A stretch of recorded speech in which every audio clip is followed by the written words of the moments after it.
Hi there.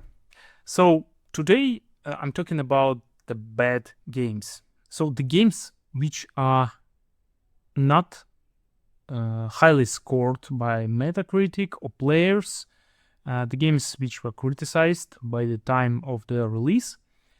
And I will tell you how to browse through them, how to do it efficiently, what you can learn from bad games, why some bad games are not really bad ones, and how to actually browse through the genres when you're making your pre-production. I will show you on the examples based on Steam and Google Play.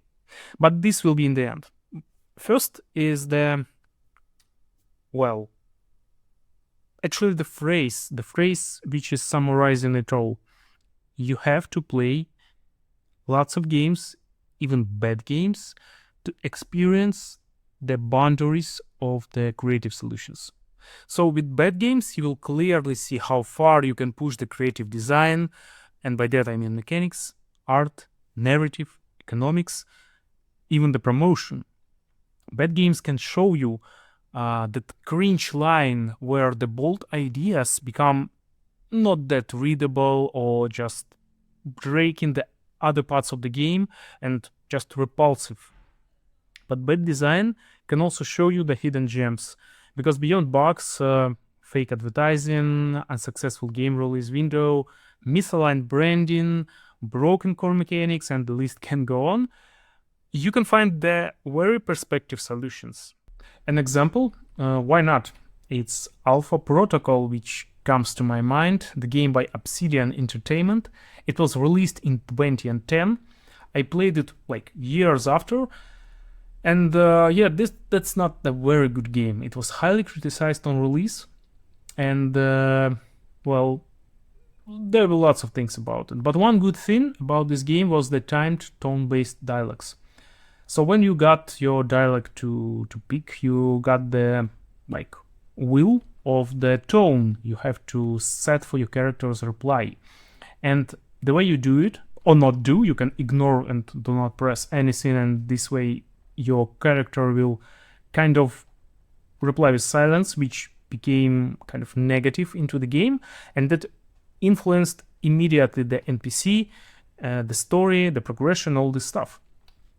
So, despite the like not very good marks and all this stuff about the game reviews, you can find this tone-based timed system in the almost every game by Telltale.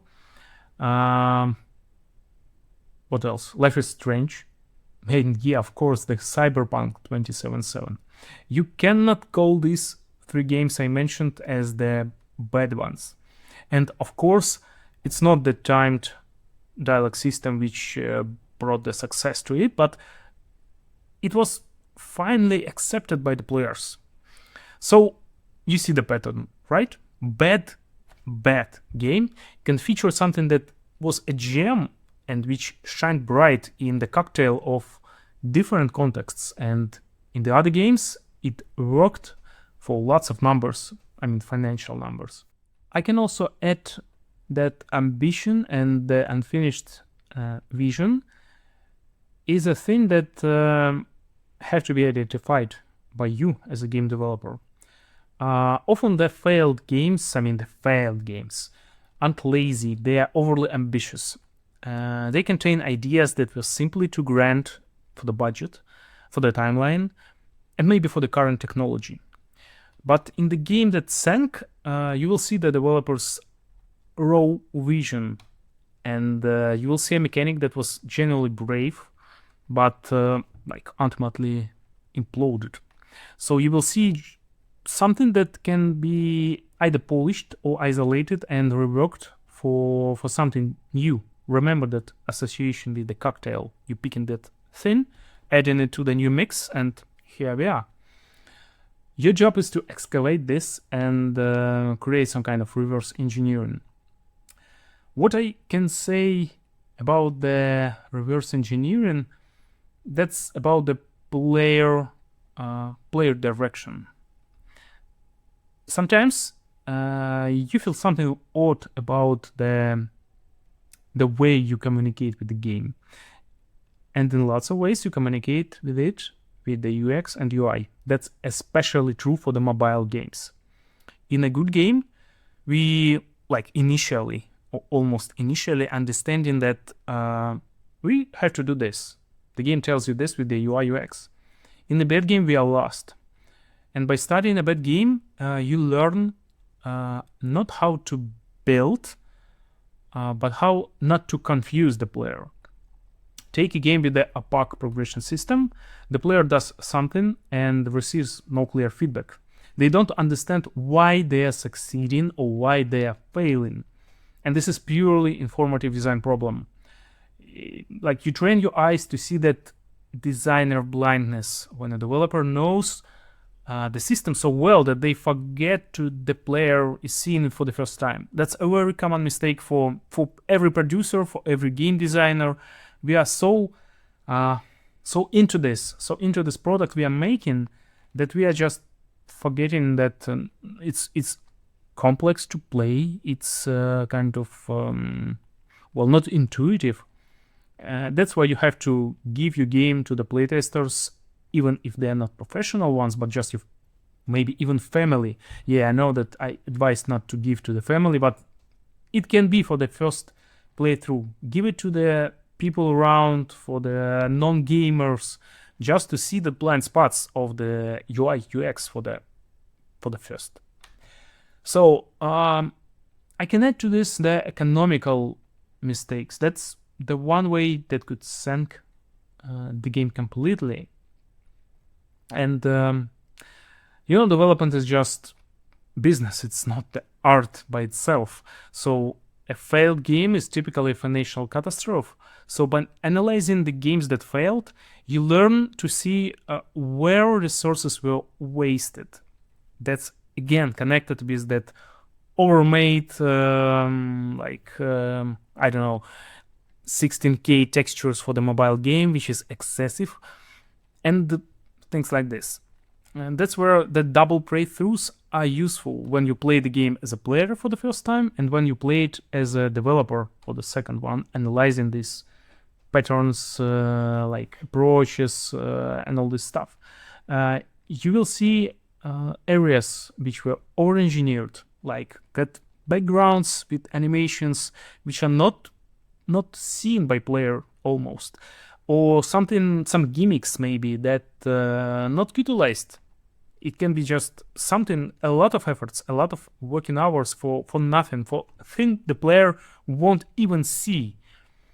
So that teaches you on the prioritization in the end. Well, okay, I guess it's time to show you how I personally search for the games on the Steam, on the Google Play, as an examples. When I'm making the pre-production stage, when I have the idea, I have something in my mind, I know the genre I want to be into, and I want to find some games which might be interesting for me. Okay, so this is Steam, and you have the search engine there. So you're picking up the genre, subgenre you like, you need, and then you go to the sorting and sort it by user reviews. Here we have the top rated by players, and you need to pick these games, like 10, 15. Go there, be sure that they are overwhelmingly positive or very positive, and then go to making a list. Use Excel, Google Sheets, whatever. You just need simple list of games. You need the column game, which you will be using for, basic pick.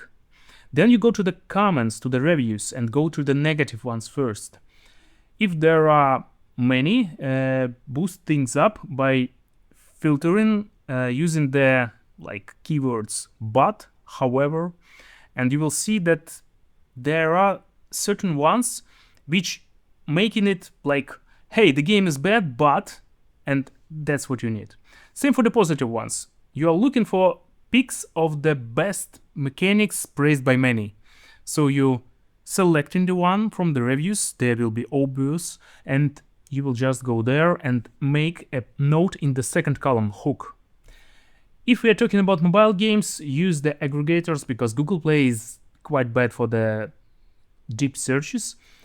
Here we have the sensor tower, filtering by the game. You will see the game here as an example, lots of info about it. You can see that there are like basic stuff, but you can go to the to the bottom and go to the category ranking, see how the rank changed, and then you will go to the ratings and reviews. Here you can see the 5-star ones, but you can also filter by the star. And 2 stars are the best because the same but or however is what you need. I disliked the game, but jumping mechanics is great. Alright, so 3 weeks have passed since I recorded first part of the video.